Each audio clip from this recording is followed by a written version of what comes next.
Hi, I'm Rebecca. Today, I want to talk about one of the most powerful pieces of interactive fiction in recent years.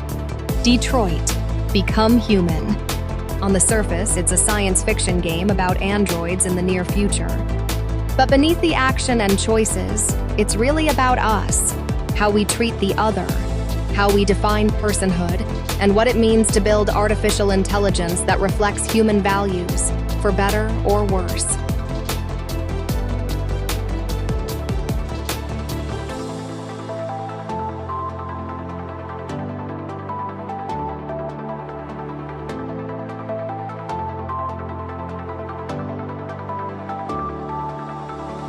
Set in the year 2038, Detroit.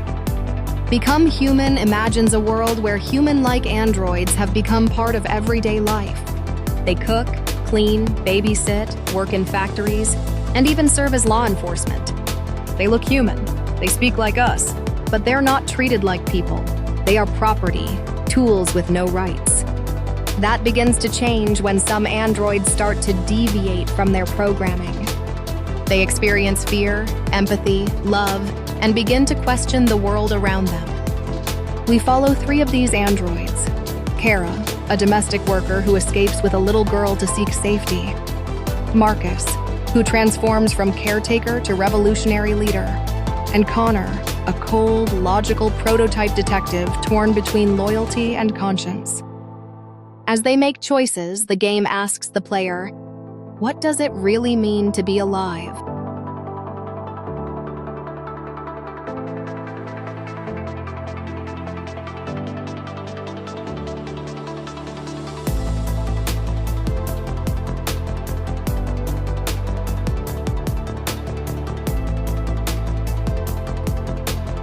Now, obviously, the AI in Detroit is far beyond what we have today. Real-world AI doesn't feel emotions or form desires. But the themes in this game are anything but distant. Right now, artificial intelligence already plays a major role in our lives, deciding what we see online, helping companies choose who gets hired, and even being used in predictive policing and surveillance. These systems aren't sentient, but they're powerful. And like the androids in Detroit, they reflect the people who created them.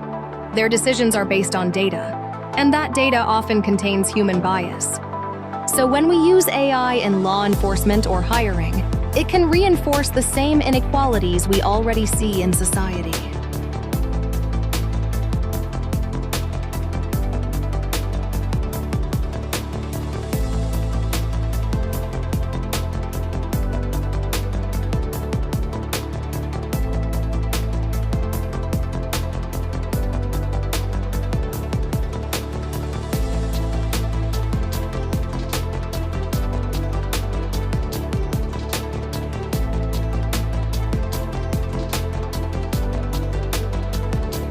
That's where Detroit: Become Human becomes more than just fiction.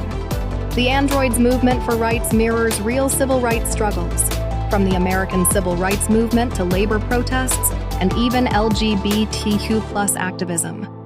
In the game, androids are beaten, arrested, and even executed for speaking out.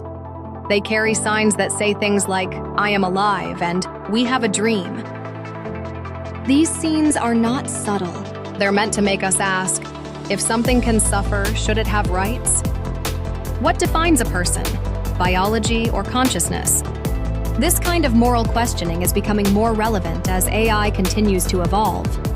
While we're not there yet, ethicists and scientists are already debating whether advanced AI systems should be granted certain protections, or at least be treated with moral consideration.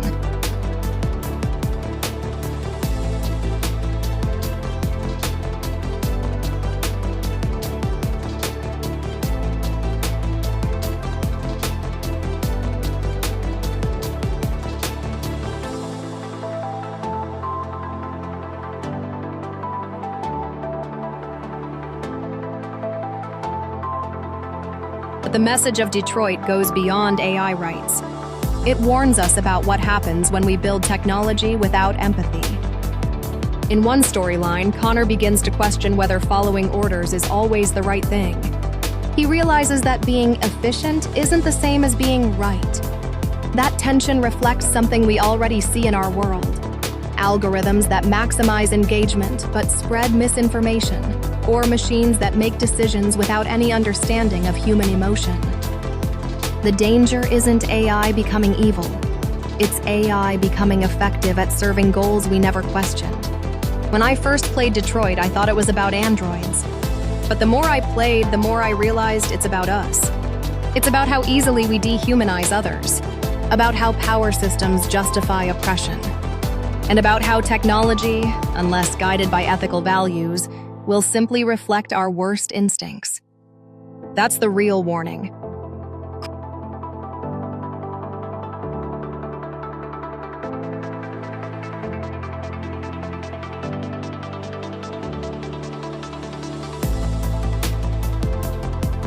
Creating this video actually made me think about that even more, because I used AI to help make it. I wrote the script with help from ChatGPT. The background visuals were generated by DALL-E. The subtitles and editing were done with AI tools. In other words, this presentation about artificial intelligence was co-created by artificial intelligence.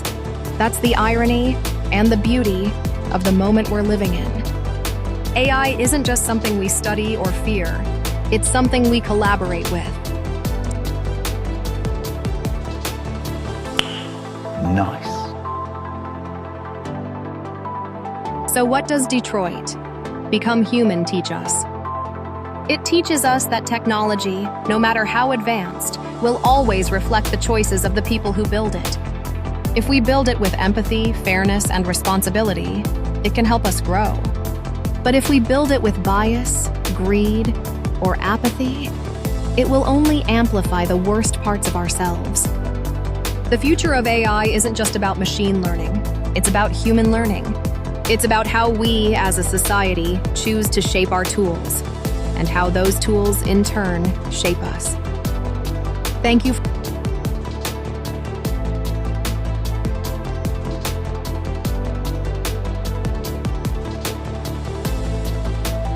watching, and I hope you'll keep thinking critically about AI, fiction, and the future we're creating.